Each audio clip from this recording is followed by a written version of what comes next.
Gracias por estar con nosotros. Estamos en la entrevista central del Despertador. Hoy vamos a conversar con una voz autorizada para hablar de todas las interrogantes que hay con relación a esta tercera dosis en República Dominicana. Hablamos del doctor que está con nosotros, infectólogo, el doctor Miguel Núñez, pastor. De verdad que le agradecemos que haya aceptado la invitación porque sabemos que hay mucho trabajo en estos momentos, doctor, para usted. Buenos días. Buenos días. Gracias por estar con ustedes una vez más en este espacio. Gracias. ¿Qué tal, doctor? Muy buenos días. Ahora, con esta versión de las autoridades, su intención de aplicar la tercera dosis, surge, entre otras, muchos cuestionamientos, pero uno muy específico. ¿Cuánto tiempo aproximadamente nos duran los anticuerpos después de la segunda dosis? De tal forma que una tercera, ¿hasta cuándo deberíamos de esperar para aplicarla? Sí, yo creo que esa respuesta es más compleja de lo que la mayoría de la gente puede entender, porque la variabilidad de la respuesta inmunológica es muy amplia. Tú tienes paciente que después de haber sido vacunado con 2 dosis de Sinovac, por ejemplo, han mostrado una excelente respuesta desde 800, 1200, 1800 de anticuerpos, y tiene otros pacientes que con la misma vacunación tienen 0 anticuerpos, literalmente hablando. Entonces, obviamente, cuando tú vas a analizar esos pacientes, el tiempo de duración de esos anticuerpos, no solamente en ellos, en todos los virus.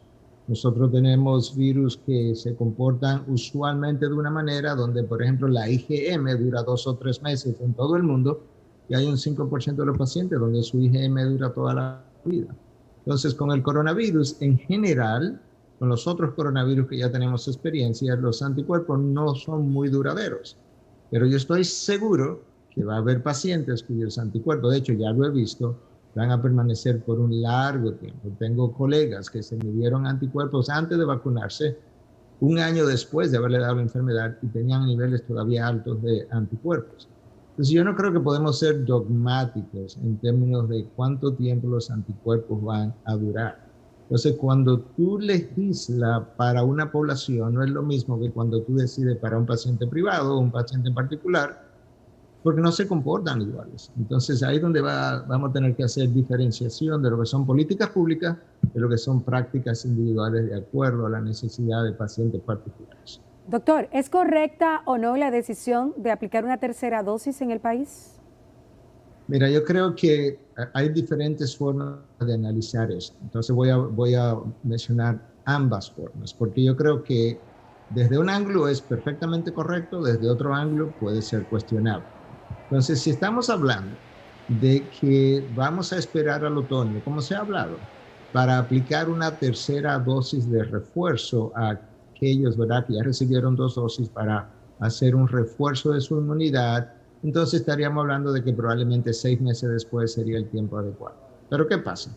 Cuando tú vacunas a un paciente, sobre todo con vacuna de virus muerto, y tú mides la inmunogenicidad un mes después, 2 meses después, sobre todo con la segunda generación de determinación de anticuerpos, porque eso es otra cosa que tenemos que recordar. La manera como estamos midiendo anticuerpos hoy no es la manera como la medíamos ni siquiera hace 3 meses. La nueva tecnología conocida como Symetrix es una tecnología que determina anticuerpos específicamente contra la glicoproteína S del virus. Esto es un anticuerpo mucho más específico. Entonces, cuando yo vacuno a un paciente y luego al mes, a los 2 meses, ya tiene 2 dosis, él no tiene nada de anticuerpos. Yo no voy a esperar 6 meses para revacunarlo porque el paciente ha quedado, desde el punto de vista de la inmunidad humoral, que es la que podemos medir, ha quedado sin protección, que son los anticuerpos neutralizantes. Hay una inmunidad extra, que es la inmunidad celular, pero no la puedo medir en laboratorios comerciales. Cuando hablo de laboratorios comerciales, no me refiero a que están haciendo comercio, sino los laboratorios privados. Eso pertenece a laboratorios de investigación. Entonces, obviamente, en esos casos me voy a adelantar tratando de ver si puedo proteger esos pacientes. Entonces, depende de dónde el análisis se esté haciendo. Estamos hablando de hacerle un refuerzo a aquellos que ya están vacunados en el otoño porque los anticuerpos pudieran estar cayendo, o estamos hablando de que en este paciente en particular yo me di inmunidad y él no tiene ninguna, a pesar de que ya lo vacuné con una vacuna de virus muerto. Y en esos casos, yo creo que entonces debiéramos revacunar ahora. Y en algunos de esos pacientes incluso quizá van a necesitar no una dosis, sino el esquema completo, porque cuando comencé no tenía anticuerpos lo más mínimo. Y eso yo lo he visto una cantidad enorme de veces. En este país y fuera de este país, porque tengo compañeros en Sudamérica y en Estados Unidos que han sido, bueno, México más bien, que han sido vacunados con vacunas de virus muerto y no han montado anticuerpos, no han montado inmunidad. Entonces están como si no estuvieran vacunados. Y eso es otro grupo completamente diferente. Doctor, en este sentido, ¿sería recomendable hacer una campaña masiva de exámenes de anticuerpos para determinar porcentajes de población o grupos de la población que requiere esta vacuna de refuerzo lo antes posible y dejar a aquellos que tienen los anticuerpos todavía lo suficientemente altos para que la vacuna de refuerzos pueda esperar 6 meses o un año? Bueno, eso va a ser más difícil, por eso hablaba hace un momento, que cuando tú estableces políticas públicas es más difícil de hacer una serie de cosas, porque estoy hablando de millones de determinación de anticuerpos. Lo que sí se pudiera hacer es en estudios especiales ver cuáles son los pacientes más dados a no montar anticuerpos, ya sea por edad, ya sea por condiciones de base, ya sea por obesidad, ya sea por las razones que sean. Si eso se puede determinar, entonces uno pudiera decir, estos pacientes con estas características, sin medición de anticuerpo a todos, lo vamos a estar fortaleciendo con una tercera dosis de la vacuna. Pero lamentablemente, sabes que este es el problema que tenemos, es que eso va a tomar meses y meses y meses para determinarse si llegamos a hacerlo. Pero en el interín, ahora mismo hay 4 millones de muertos de pacientes de COVID. Esto es como una guerra. Entonces, en una guerra tú haces ataque a veces por tierra, aire y mar. Eso es lo que lamentablemente ha tenido que ocurrir, que en medio de esta guerra, yo dije en un programa de esta emisora en la noche, ¿verdad? Con Alicia en una ocasión, esto es una guerra, yo tengo que verlo como una guerra. En la guerra hay pérdidas de vida, hay una serie de cosas. Bueno, de esa misma manera, la guerra, yo no puedo atacar al enemigo por un solo lado, voy a tener que hacer más de un ataque. Entonces, en lo que esos estudios se establecen, en lo que podemos aislar quizás ese grupo de pacientes que va a ser reforzado versus otro grupo que no lo necesita, yo voy a tener que hacer algo porque los pacientes siguen muriendo. Entonces, yo creo que va a haber un grupo de pacientes que son por H o por R, son más fáciles a lo que tú le puedes medir de determinación de anticuerpos y hacerlos. Y va a haber otro grupo que no vamos a poder hacer eso y simplemente vamos a tener que darle refuerzo diciendo, bueno, voy a ayudar a algunos y a otros, quizás no lo ayudé, pero no creo que le vamos a hacer mal. Y la razón por la que estoy diciendo que no creo que le vamos a hacer mal, lo digo como con cierto grado de seguridad, es porque ¿qué pasa con el paciente que se ha vacunado y luego de vacunado se infecta con el virus? No con una porción del virus, con el virus, como se llama en inglés, wild, salvaje, completo. Si al paciente no le está pasando nada, hacen un COVID más ligero. De esa misma manera, yo creo que a esa tercera dosis de la vacuna, yo no espero como que nos vaya a causar grandes problemas, porque el virus salvaje no lo hace cuando infecta al paciente vacunado. Doctor, pero el tema de que las potencias mundiales todavía están discutiendo esta posibilidad.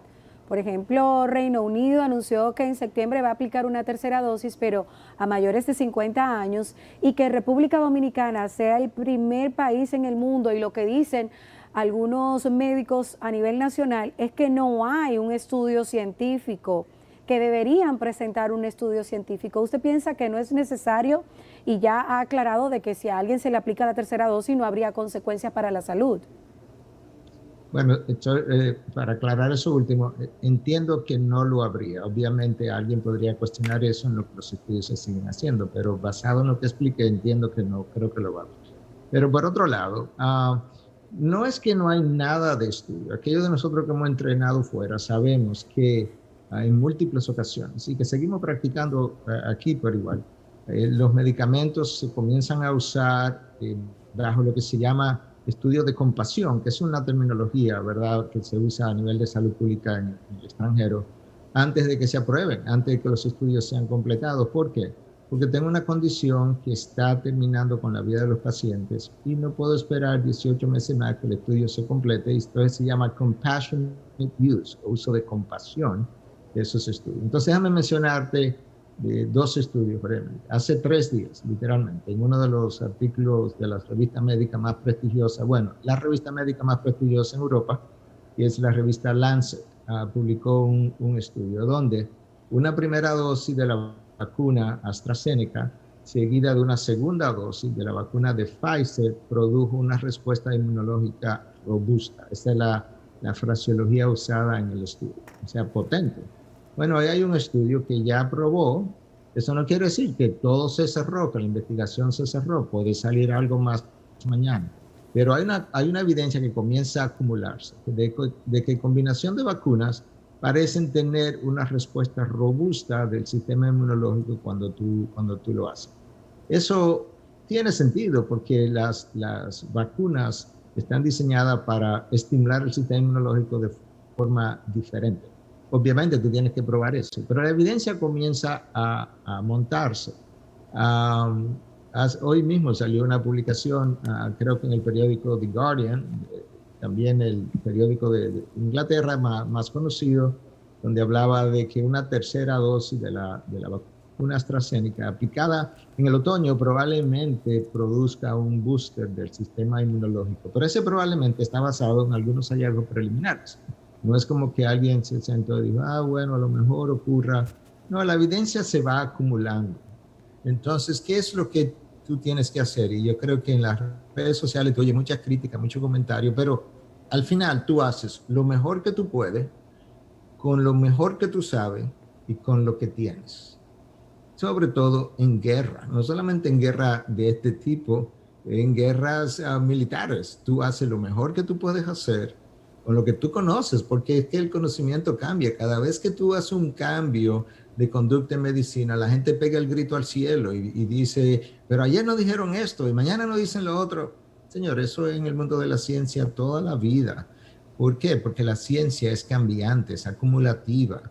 Y si no vas a cambiar, porque tengo miedo de cambiar, sabiendo que tiene nuevos conocimientos, no está siendo un buen líder. El buen líder es un líder que está dispuesto a adaptarse con los cambios según él va aprendiendo de la experiencia que va acumulando. Y yo creo que eso es como tenemos que verlo. Las redes sociales tienen que calmarse un poco. Doctor, ¿usted conoce de estudios que se hayan hecho ya de la combinación de Sinovac con Pfizer, que son las que tenemos disponibles, y Sinovac con AstraZeneca? No, sí conozco de otras plataformas de vacuna que se han comenzado a usar, pero donde yo estoy viendo por lo menos el posicionamiento urgente de una segunda vacuna diferente es en un grupo de pacientes que no montó anticuerpos a un tipo de vacuna de virus muerto, de virus inerte, que es Sinovac, Sinopharm y CanSino. Las tres son provenientes. Sí. Perdone que le interrumpa, doctor, para que nos siga dando esos detalles, porque también hay mucha confusión con relación a la mezcla de dosis de distintas farmacéuticas con esta tercera dosis. Nos tenemos que ir por Colorvisión, doctor. Seguimos por YouTube, por Facebook y por Televisión Dominicana. Así que Miguel Núñez continúa conversando con nosotros en la entrevista central de este lunes. Doctor, usted le respondía, Ezequiel, el tema de la mezcla de dosis de distintas farmacéuticas. Bueno, yo decía, ¿verdad?, que tenemos que separar los grupos de qué estamos hablando, por lo menos como yo lo estoy haciendo. Es que si tengo pacientes que ya yo sé que no montaron ningún nivel de anticuerpos a su vacunación, entonces yo tengo que hacer algo con esos pacientes. No puedo decirle, bueno, espera 6 meses a ver qué hacemos. Yo no tengo la garantía de que si te vacunaste con Sinovac, por ejemplo, y te doy Pfizer, que tú vas a montar anticuerpos. No tengo la garantía, pero tengo que verlo, tengo que probarlo. Entonces, yo pudiera esperar a que 6, 12 meses más tarde los estudios se completen, o yo puedo ir acumulando mi propia casuística. Y yo creo que todos nosotros que hemos entrenado fuera, yo creo que hemos hecho eso, hemos hecho procedimientos, hemos hecho uso de medicamentos, acumular tu propia experiencia, e incluso eventualmente algunos de nosotros hemos publicado nuestros propios estudios de lo que son experiencias personales de un grupo de pacientes. ¿Qué estamos haciendo? Estamos tratando de salirle al frente a la enfermedad con evidencia médica ya tenida de que probablemente si hace esto o hace aquello, pues probablemente no va a causar ningún daño. Y eso ha habido mucha controversia, no solamente con las vacunas, con cada medicamento que se ha usado, ha habido controversia en el COVID. Lo peor de todo es que las redes sociales, cuando tú ves a alguien con conocimiento médico hablando, pues bien, es un médico y tiene conocimiento médico y tiene hasta cierto punto, se ha ganado el derecho de poder hacer eso. Pero cuando tú ves personas que no tienen ninguna preparación médica, ningún conocimiento inmunológico, ningún conocimiento biológico, opinando con tanto dogmatismo acerca de lo que se debe hacer, no se debió haber hecho, lo que se debe hacer mañana, yo me sorprendo porque yo no me atrevería a emitir opiniones de astronomía, por dar una idea, o de ingeniería, de lo que un ingeniero debió haber hecho, el cálculo que no hizo, yo no, y sin embargo la gente se toma ese derecho y otros lo siguen y lo siguen y lo siguen. Eso es verdad. A la verdad que estamos en una generación que ha perdido como la razón y la objetividad de cómo se ofrecen las opiniones. Si tú eres médico es otra cosa, respeto tu formación y tu opinión y estás en el derecho de opinar y expresar tu lógica de pensamiento. Hay más de una forma de tú analizar el mismo problema o cómo va a enfrentar la misma solución. Doctor, el tema de cómo se informó la aplicación de esa tercera dosis en República Dominicana, que fue de una manera repentina, aunque 2 o 3 días antes el ministro de Salud había hablado de esa posibilidad. Si eso ha influido o no, según su consideración, doctor, en las críticas de ser nosotros lo primero. Y además, lo que anunció la vicepresidenta de que sería a un mes de recibir la segunda dosis, si es el tiempo idóneo o no.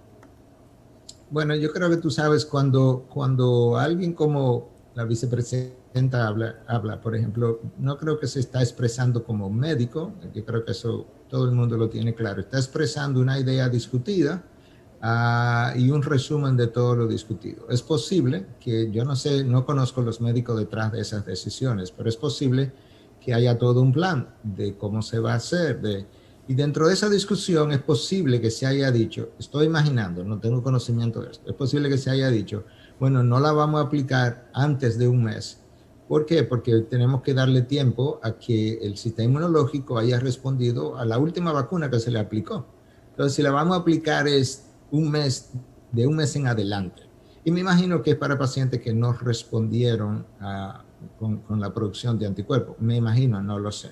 Entonces, bueno, cuando la vicepresidenta o alguien que no es médico o alguien que no elaboró el protocolo se expresa, da un resumen de lo que se dijo, de lo que escuchó, pero yo no creo que está especificando con lujo de detalle qué fue lo que se habló y cómo se diseñó el programa, porque no estaría dentro de su capacidad médica, porque no la tiene para expresar esas cosas. Pero yo no soy muy dado a criticar muy rápido, porque yo no siempre tengo toda la información. Yo quisiera saber qué fue lo que se planificó, todo lo que se dijo para poder conversar. Pero estamos en una generación que como que todo brincamos, por un lado. Por otro lado, para ser honesto, cuando sea que se anunciaran, iba a ser una primera vez. Y yo creo que iba a causar revuelo también, porque va a haber una primera vez el anuncio. Ahora, lo que se pudo haber hecho es un anuncio con más detalles. Pero igual, quizás como fruto de la emergencia en que estamos viviendo y que la población quiere como algo de esperanza y que la variante Delta y qué vamos a hacer, quizás, bueno, se apresura en ocasión a traer una información esperanzado en calmar al pueblo y el pueblo reacciona completamente diferente. Pero yo creo que tenemos que cooperar todo en traer un poco de paz a la nación. Porque si seguimos reaccionando así como la población está reaccionando, sobre todo la población sin preparación, no estamos contribuyendo en nada a la tranquilidad de la población y a las decisiones con objetividad sobre este problema, que no es fácil, es un problema complejo. Doctor, además de la posible tercera dosis, que posiblemente se tomó esta decisión de la tercera dosis de la vacuna por el miedo que le tenemos a la variante Delta, ¿qué otras cosas podemos hacer para evitar que esta variante del virus se propague, si es que ya está en el país, o para evitar que llegue al país? Esta variante sabemos que se ha propagado con muchísima velocidad en otras naciones. ¿Qué podemos hacer nosotros de forma independiente a la vacunación para detener su propagación? Bueno, de inmediato yo creo que, por así decirlo, no podemos bajar nuestras barreras. Yo creo que tenemos que seguir usando, por un lado, seguir usando mascarillas, lamentablemente, sobre todo en espacios cerrados. Yo creo que eso tenemos que seguir enfatizando, lo he dicho desde el día 1. El COVID no está en un parque, el COVID no está en el jardín botánico donde yo me voy a caminar. Recientemente hubo una declaración del jefe de infectología de la Universidad de Maryland hablando sobre estas cosas. Entonces, el COVID yo no lo traigo a la casa en los zapatos. Este señor hablaba de que la probabilidad de que yo traiga COVID a mi casa en los zapatos es la misma de que un rayo me dé a mí 2 veces. O sea, no son cosas, ese pánico tenemos que irlo dejando. Pero la mascarilla protege, no hay duda de eso, a pesar de todas las controversias que ha habido. El lavado de las manos, cierto distanciamiento social. Y luego hay otra cosa que tiene más que ver con políticas públicas. Ahora, y es cierto control de la cantidad de personas que vamos a seguir recibiendo del extranjero y si vamos a requerir o no PCR para entrar o antígeno, porque leí en estos días que desde el 21 de junio al 27 habían 315 vuelos orquestados para entrar a Punta Cana. Entonces, bueno, nosotros tenemos que tener un poco de cuidado en cuanto a lo que es el control migratorio, porque eso es un problema. Yo sé que van a venir otras voces y por eso decía que no es fácil, que van a decir, pero tenemos que mantener una economía, porque si no hay dinero, como mantenemos el país a flote, la mayor entrada de divisa del país es el turismo, y tú puedes ver que todo es una controversia. Cuando se habló de abrir las escuelas, eso fue también otra controversia, pero ¿sabes qué? En medio de la pandemia había 1,5 billones de estudiantes fuera de los planteles en el mundo. 1.500 millones de estudiantes fuera de los planteles. No estaban haciendo todos ellos cosas buenas. Muchos aumentaron su consumo de drogas, aumentaron su consumo de alcohol, aumentó la delincuencia, aumentó las violaciones de personas menores, aumentó el número de suicidios, el número de depresión, el número de trastornos alimenticios. O sea, esto es una guerra multifactorial y mantener ese barco a flote no es tan fácil. Por eso es que yo no soy tan crítico rápidamente de cuando estas decisiones se toman. La Organización Mundial de la Salud estima que entre 30 y 40 millones de estudiantes jamás volverán a los planteles escolares como fruto del retiro. Eso no es poca cosa, eso afecta a las generaciones por venir. Entonces, tenemos que ver de qué manera caminamos esa cuerda floja y no nos van a gustar a todos todas las medidas, pero van a tener que haber medidas en todos los renglones: económico, turismo, migración, médicos, planteles escolares. Hay una serie de cosas enormes y lamentablemente, si lo miro de un solo lado, tengo suficiente crítica. Doctor, de mi parte, para cerrar con el tema de la tercera dosis, porque hay muchos otros tópicos que quisiéramos aprovechar su presencia en la entrevista para discutirlo, y hay muchas preguntas de los amigos televidentes a través del chat en YouTube.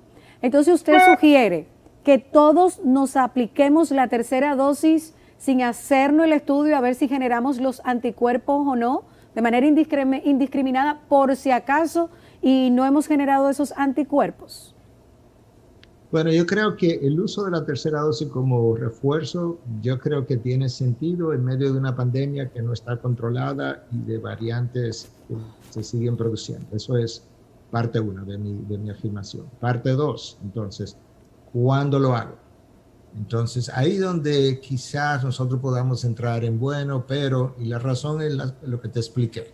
Si tengo pacientes a quienes ya le medí anticuerpos y no tienen anticuerpos, como lo he visto en un número significativo de pacientes, lo voy a hacer ahora, sin lugar a duda. Voy a tratar de proteger a ese paciente.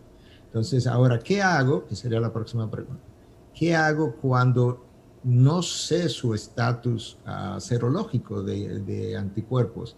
¿La aplico? No la aplico. Entonces, ahí es donde tenemos que decir, ok, por un lado, ¿tiene el gobierno suficientes vacunas contratadas y disponibles para continuar vacunando a la población y emprender esta tercera dosis? Si las hay, porque yo sé, por ejemplo, vi una publicación de que el gobierno había contratado 9.9 millones de dosis de Pfizer, pero también sé que ha contratado Sinovac y ha contratado AstraZeneca y no tenemos tantos millones de habitantes. No sé cuándo van a llegar, pero si mi respuesta es si hay suficientes dosis contratadas y suficientes dosis disponibles aquí en el país que van a seguir llegando para hacer ambas cosas, yo no creo que sería descabellado en un momento en que hay una ola nueva a nivel del mundo con casi 200 millones de casos diagnosticados y 4 millones de muertes. No creo que sería descabellado decir de manera universal, yo voy a reforzar la población en un mes, en 2 meses, y ahí pudiéramos entrar, que sea en un mes, que sea en 2 meses, que sea en el otoño, y ahí pudiéramos entrar en controversias, pero yo creo que no sería descabellado hacerlo más temprano que tarde, como una medida de tratar de prevenir quizás una mayor ola. ¿Que eso pueda ser criticable en el futuro por nuevos hallazgos? Es posible. Igual yo creo que es criticable en el futuro que podamos regresar hacia atrás y decir, si lo hubiéramos hecho más temprano, quizás no estuviéramos con esta situación. Ahora, tú tienes ahora nuevos estudios saliendo de hace un par de días, literalmente, con relación a ivermectina. Toda la controversia que ha surgido. Yo tengo desde marzo del año pasado usando ivermectina y ahora se está hablando en estudios, metaanálisis, 15 estudios, cientos de pacientes, de que probablemente ivermectina, si se usa de manera nacional, pudiera prevenir multitudes de casos y muertes. Y Oxford acaba de comenzar un estudio a gran escala para ver si eso es posible año y medio después, 4 millones de muertos después. Bueno, yo no creo que yo soy ese tipo de médico que va a esperar tanto tiempo. Con lo que hay, con la evidencia que hay, yo voy a tratar de mejorar la salud de aquellos que yo puedo. Y bueno, si en el futuro, siempre y cuando, porque eso es importante, sabíamos que ivermectina es un producto que no tiene gran cosa de efectos colaterales, literalmente hablando, por años, desde el año 1986. ¿Qué es lo peor que puede pasar? Mira, descubrimos que no tiene tanto efecto, vamos a retirarlo. Pero si ahora estoy descubriendo, año y medio después, que, oye, esto pudiera ser parte del armamentario que puede salvar vidas, perdí tiempo. Entonces, siempre hay crítica de un lado, crítica de otro lado. Yo quisiera animar a la población médica y no médica que seamos un poquito más tolerantes los unos con los otros, tratando de ver si estamos haciendo lo mejor que podemos con lo que sabemos y que Dios nos ayude a todos a ayudar a la población. Doctor, ahora Pfizer también está solicitando la aplicación de su vacuna en niños de 2 a 12 años. Ya sabemos que está autorizada para los mayores de 12. ¿Usted considera conveniente en este momento ya comenzar a vacunar a los niños, dado que sabemos que sí se están enfermando y que sí llega a haber casos graves de niños en cuidados intensivos por el coronavirus? Bueno, yo creo que, primero, no he visto los estudios todavía de seguridad para esa población de 2 a 12 años. Creo que me gustaría verlos y luego, si son seguros, pues entonces, ¿por qué no vacunar? Porque al fin del camino, no es simplemente que ellos se pueden enfermar y tener casos graves, pero igual ellos pueden ser portadores. Y pudiera ser una forma también de ir cerrando el círculo de infección de otros pacientes. Pero yo creo que esos estudios sí se necesitan. Los pacientes de 12 a 18 años, ¿verdad?, que no habían estado aprobados, ya se aprobaron, fueron basados en algunos estudios. Que de nuevo, cuando se aprobó, los estudios no estaban terminados. Porque una vez más, tenemos que saber que, hablando de esta controversia, cuando se aprobó la vacuna de Pfizer y se aprobó AstraZeneca, los estudios no estaban terminados. Cada una de esas casas querían 30,000 voluntarios. Esos 30,000 voluntarios no habían terminado de aplicarse la vacuna. Habían miles. Cuando tú juntabas las 3 compañías, daban más de 30,000 voluntarios, pero ellos querían 90,000 voluntarios entre las 3 compañías.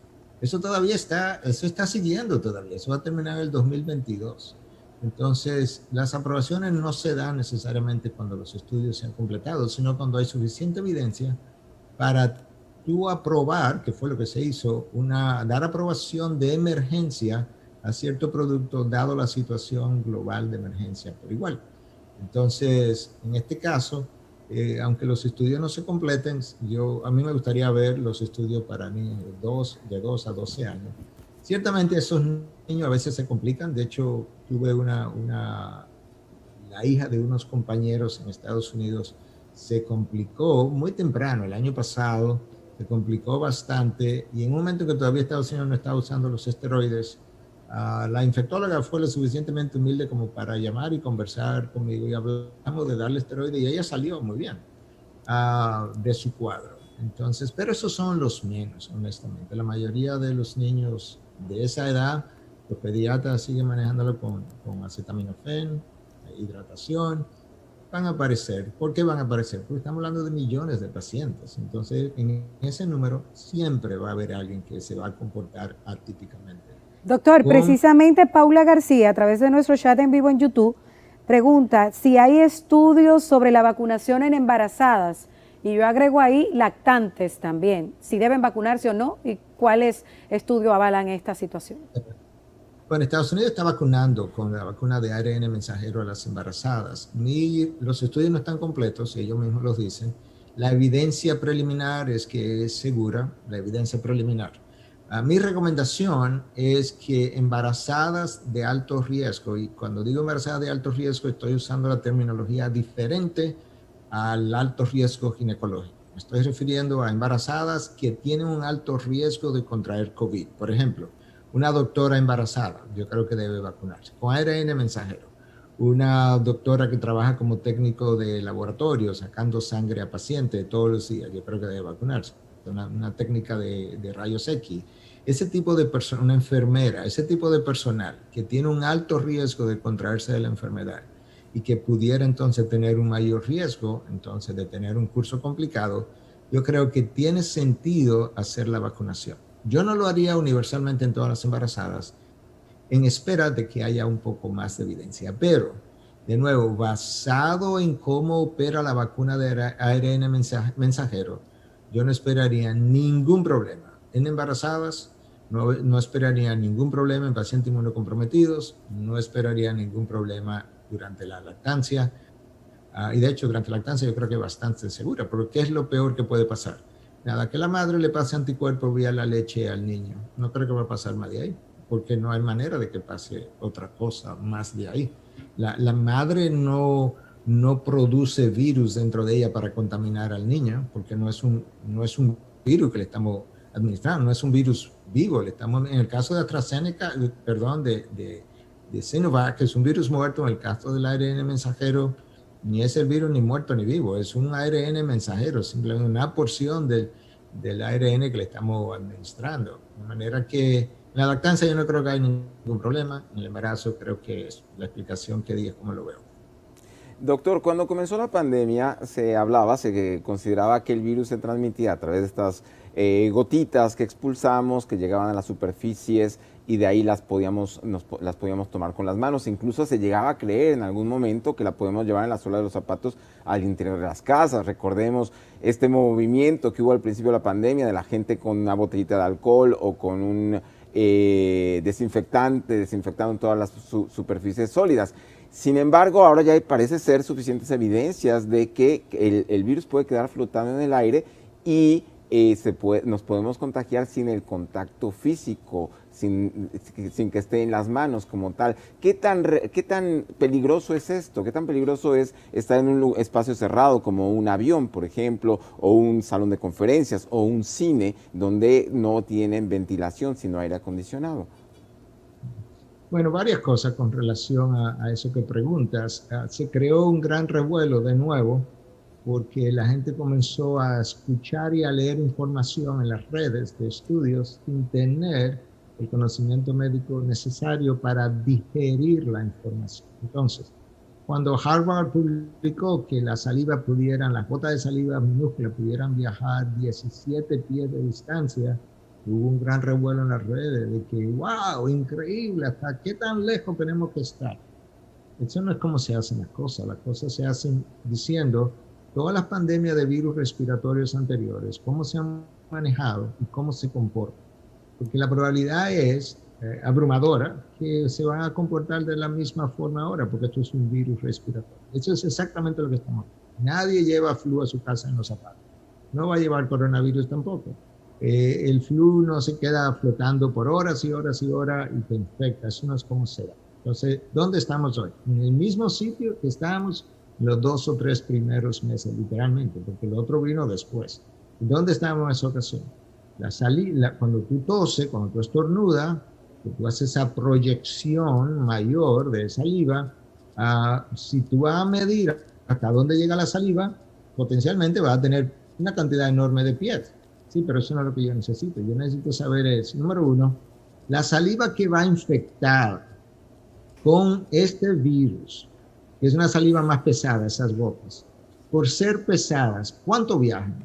Eso se dijo desde un principio, de aproximadamente 4,5 pies a 5 pies. ¿Y qué pasa después? Se cae.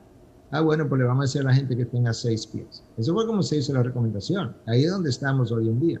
Entonces, estas otras goticas, microgotas que se quedan flotando, que pueden durar Sí, pero esas no son las que me están infectando a la gente, honestamente.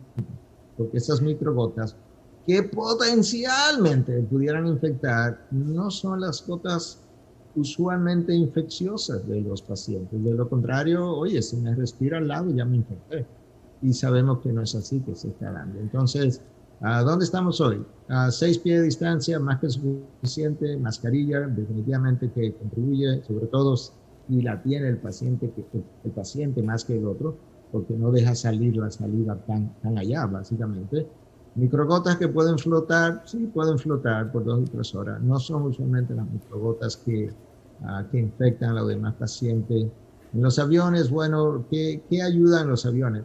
Yo creo que eso es una ilustración también de cómo tú ves que el factor económico afecta, porque en inmigración tienen letrero que mantenga 6 pies de distancia, pero tan pronto tú entras al avión no tenemos nada de distancia. Entonces, ¿por qué se permite? Bueno, hay un factor dinero, hay un factor que no puede cerrar el mundo se colapsaría si nadie puede movilizarse, un desastre también, sí, de otro tipo. Entonces, bueno, en los aviones todo el mundo tiene mascarilla, yo creo que se está enforzando eso cada vez más, que si vas a comer, no es como que tú tienes ahora media hora para comer, es que momentáneamente te la quitas y te repongas tu mascarilla. Los aviones también, bueno, se hizo hardware también. Los aire acondicionados de los aviones son más seguros que los aire acondicionados de salones porque ventilan hacia afuera y la mayor cantidad del virus que se respira ahí pues sale hacia afuera. Doctor, una cosa, después de aplicada, porque casi tenemos que terminar y hay muchísimas preguntas, quisiéramos formular algunas de los amigos televidentes.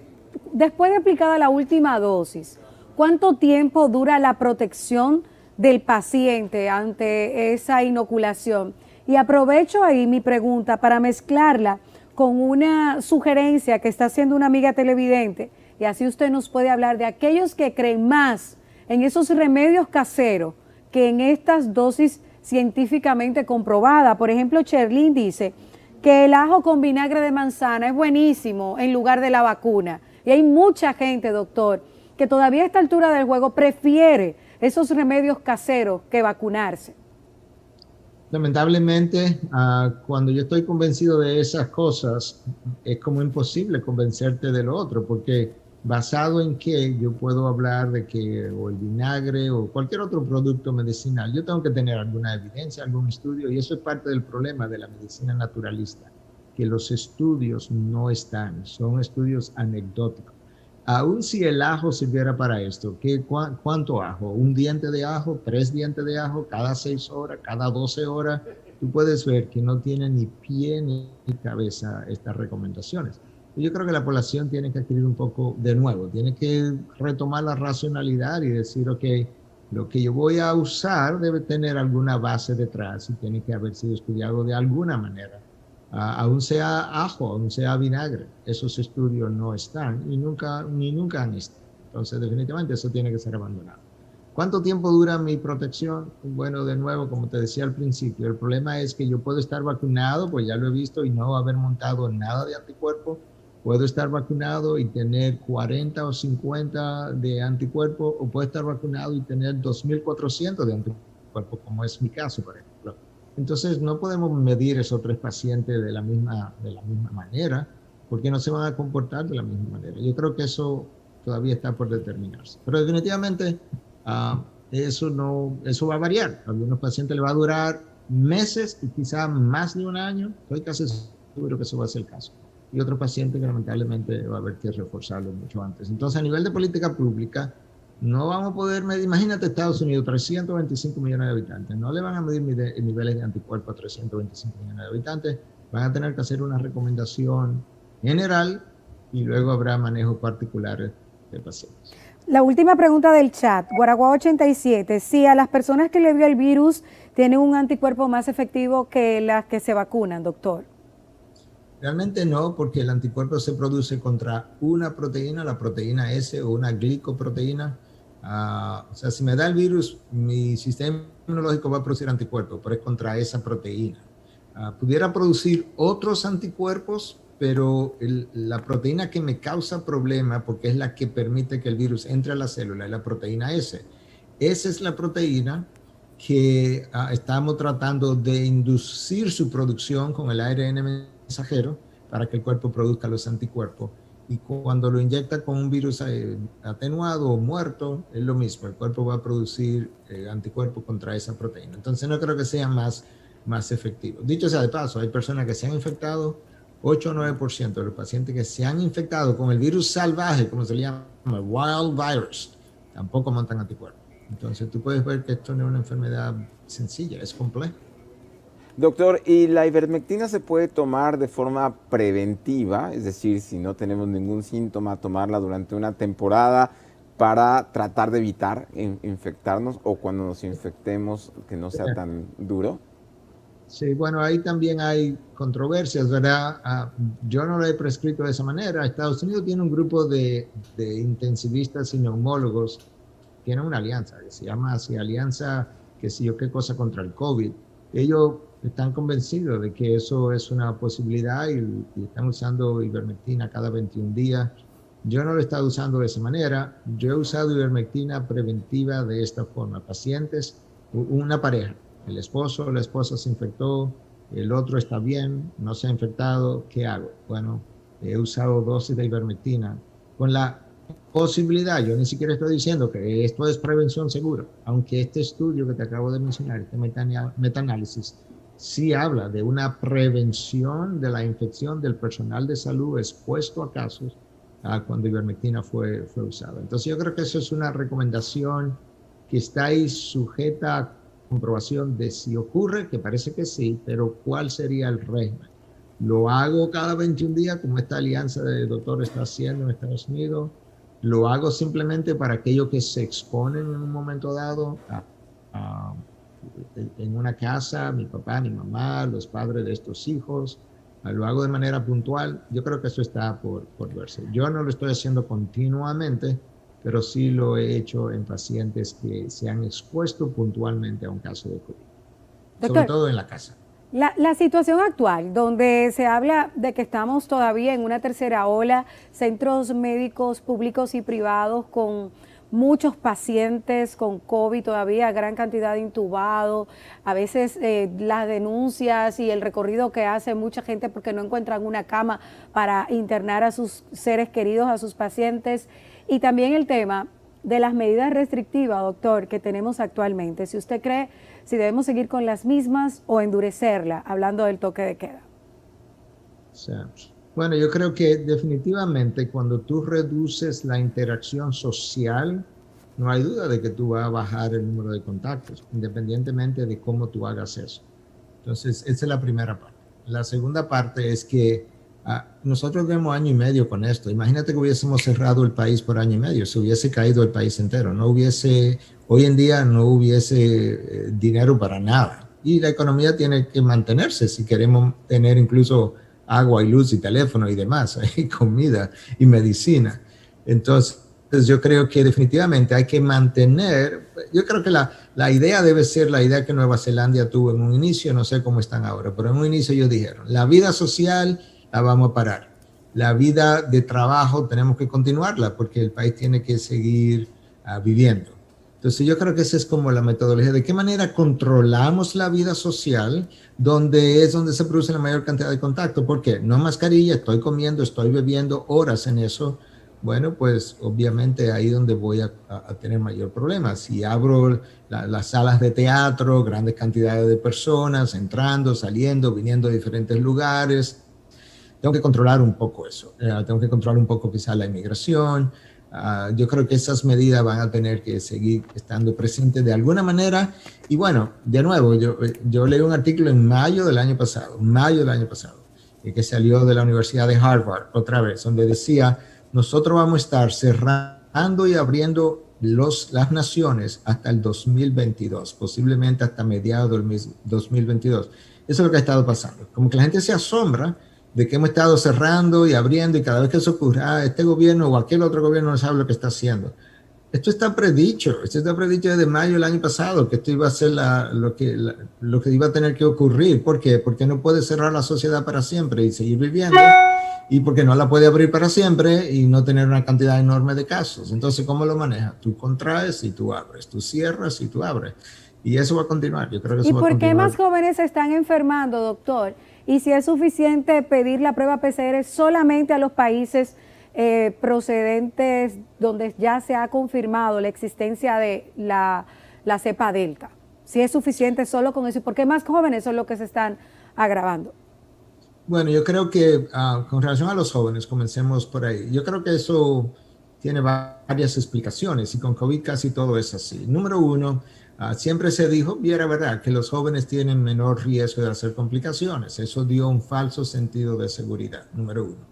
Número dos, los jóvenes son los que continuaron más abiertamente y sobre todo después de los primeros meses haciendo vida social. Y lo vimos aquí en la ciudad cuando manejamos en la ciudad. Muchos restaurantes y bares abiertos, nada de mascarilla, horas juntos. Entonces yo creo que eso fue. Número tres, cuando llegaron tiempos de vacaciones, la famosa Semana Santa nuestra, o en Estados Unidos el Spring Break, los jóvenes se amontonaron en las playas por cientos y cientos y cientos. Esa conducta social, bueno, pues produjo obviamente mayor contaminación. Entonces luego, ¿por qué se están agravando? Yo no sé si realmente ellos tienen un peor caso de COVID ahora que meses atrás, o nosotros tenemos más número de jóvenes que están infectados. Entonces, ¿qué pasa? Míralo de esta forma.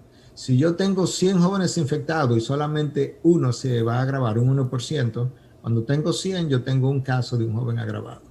Pero cuando yo tengo 1000 pacientes, 1000 jóvenes que están infectados, el 1% ya no es un paciente, ya son 10 pacientes.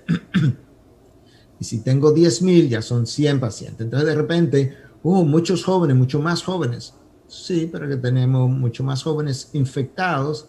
Lo que tendríamos que ver es si el porciento de jóvenes infectados que termina grave, por así decirlo, ha aumentado el porciento, no el número, con relación a donde estábamos en primer lugar. Y ahí yo no estoy tan seguro que ese sea el caso. Por otro lado, yo creo que los jóvenes son más dados a esperar, son fuertes. No, yo me siento bien, es una gripe, eso se me va a quitar. Y tienen que acudir a la consulta médica, yo creo que un poco más tarde. Yo creo que una combinación de esas cosas es lo que ha producido lo que ha producido.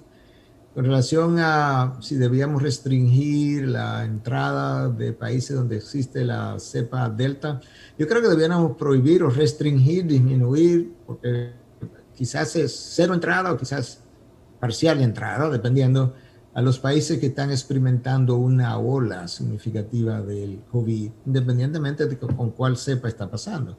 Porque sabemos que la manera como se están comportando ciertas naciones no es la misma como está ocurriendo en otros lugares.